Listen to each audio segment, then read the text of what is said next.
Hey there, crafty friends. I just wanted to share this video on how you can finish the Star Spangled Ribbon Bunting DIY kit that's available on our website, and just give you idea on how you can finish this kit.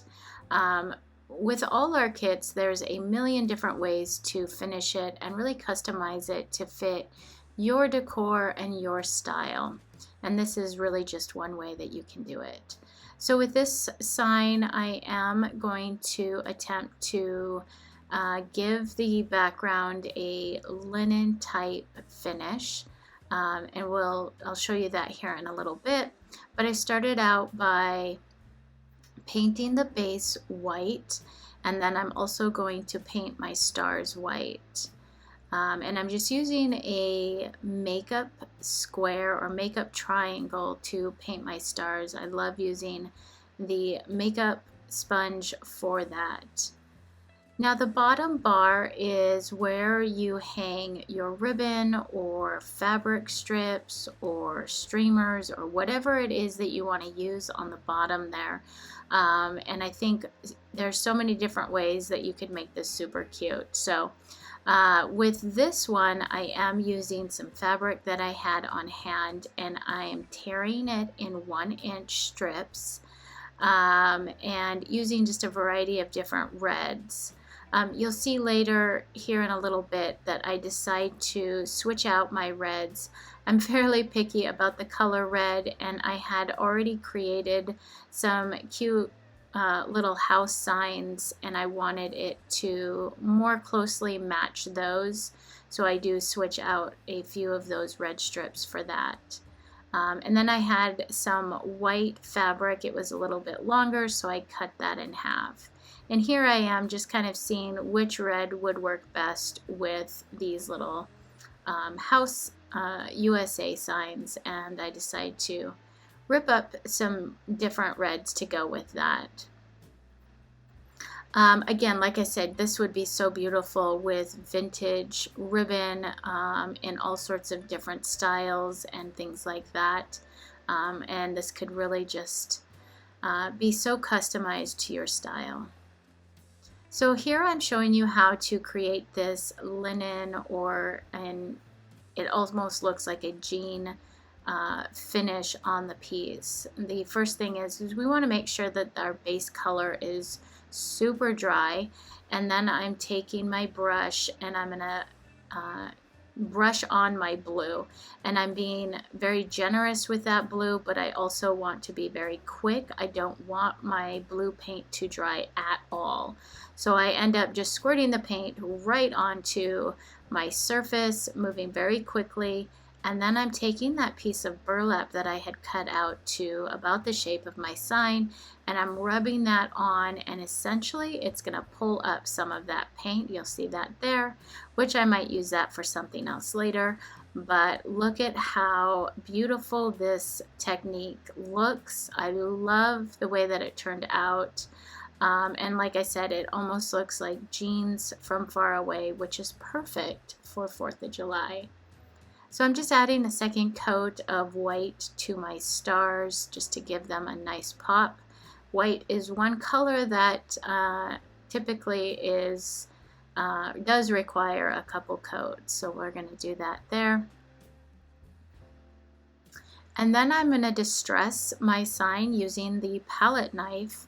I love using the palette knife to give me some fun scrapes and markings on my pieces.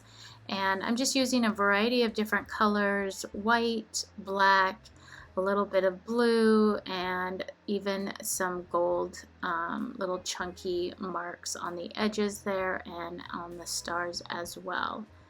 And so you could really just paint this base and the stars how you want. Again, I love these DIY kits because they really just allow you to paint them exactly the colors you want with your style.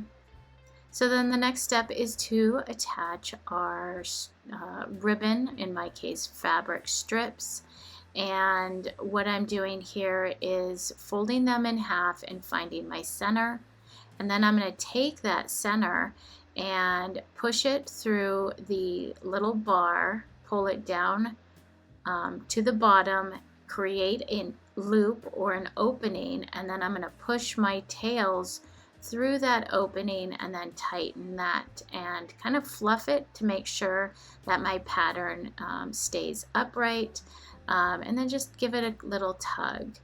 I also try and pull my ribbon through the loop where the pattern is both facing up.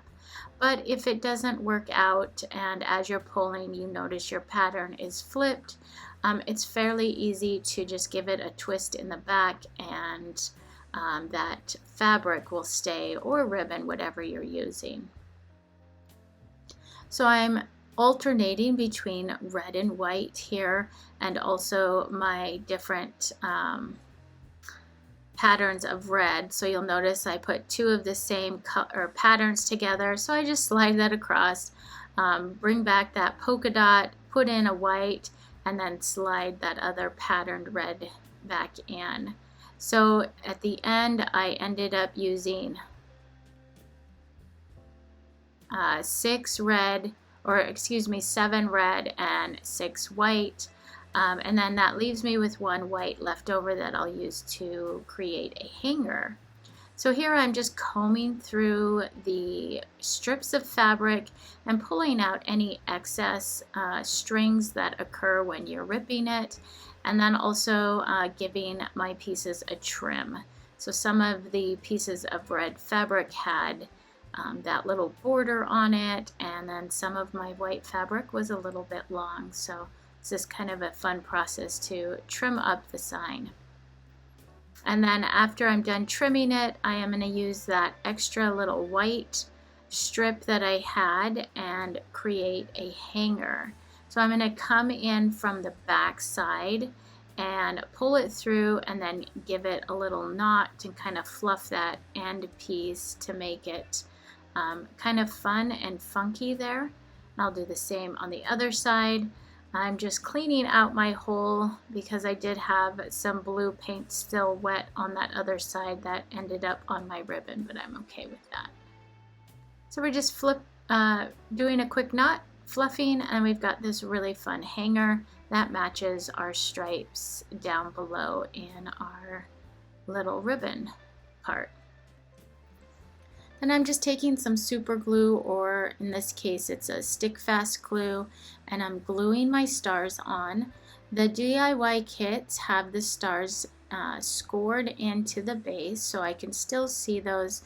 I did apply quite a bit of paint, so I do have to kind of hold it at an angle to see my lines, but that really helps me get my stars perfectly in that circle. If you'd rather just randomly place your stars or do something completely different, you can always use the back of the sign where the score marks are not. So that's another great thing about these DIY kits, is there's always a front and back, and if the sign is symmetrical, it makes it really easy to just flip it over and kind of have a blank slate to do with as you wish if you're not wanting to follow the pattern on the other side. So I love how this project turned out. It's super great. It's perfect. It reminds me of kind of a windsock, but there's so many different possibilities. I hope you enjoyed this video, and if you end up purchasing one of these signs, I would love to see your finished product. I hope you have a great day. Hit the subscribe button, and we'll talk to you later. Bye.